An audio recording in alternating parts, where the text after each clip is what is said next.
Israel और Hamas में 15 महीनों से चल रही जंग फिलहाल रुक गई है। इसके बाद अब आए दिन हमास को लेकर चौंकाने वाले खुलासे हो रहे हैं।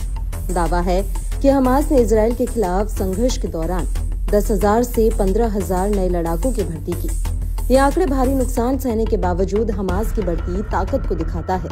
रिपोर्ट के मुताबिक अमेरिकी खुफिया एजेंसियों ने लगातार हमास के बम्पर भर्ती अभियान की बारीकी से निगरानी की है, जिससे जाहिर होता है कि हमास अपने खाली हो रखी रैंकों को फिर से भरने में सक्षम है, जो इजराइल के लिए लगातार चिंता का सबब बना हुआ है। ये खुलासा बाइडेन प्रशासन के अंतिम हफ्तों के दौरान जारी किए गए खुफिया अपडेट से हुआ है। न्यूज एजेंसी रॉयटर्स की भी माने तो हमास ने सफलतापूर्वक अपने सदस्यों की संख्या बढ़ाई है। नए भर्ती अभियान में अधिकतर युवा हैं, जिनमें ट्रेनिंग की भी कमी साफ तौर से झलकती है। बावजूद इसके हमास कम समय में फिर से खुद को खड़ा करने में जुटा हुआ है, जो वाकई इजराइल और पश्चिमी देशों के लिए बुरी खबर से कम नहीं है।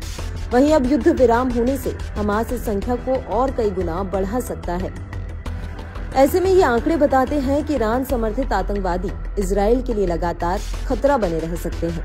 इससे पहले बीते 14 जनवरी को पूर्व अमेरिकी विदेश मंत्री एंटनी ब्लिंकन ने कहा था कि हमास ने लगभग उतने ही लड़ाकों की भर्ती की है जितने उसने इजराइल के खिलाफ गाजा में खोए हैं। उन्होंने चेतावनी दी कि ये स्थायी विद्रोह और लगातार युद्ध लड़ने का एक तरीका हो सकता है, हमास की रणनीति का हिस्सा हो सकता है।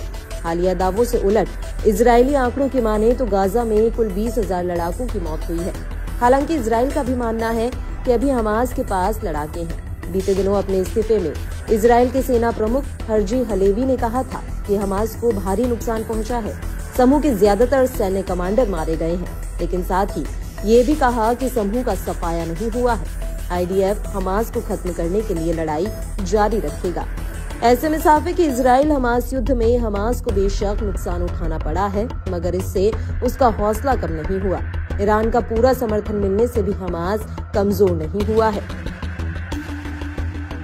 वहीं हमास की बंधकों की रिहाई के दौरान के वीडियो पर नजर दौड़ाएं तो देखा जा सकता है कि हमास लड़ाके संख्या बल के हिसाब से बड़ी संख्या में अभी भी मौजूद हैं। लड़ाकों का मुस्तैदी से गाजा में घूमना ये दिखाता है कि इजरायली हमलों का उस पर कोई खास असर नहीं पड़ा है।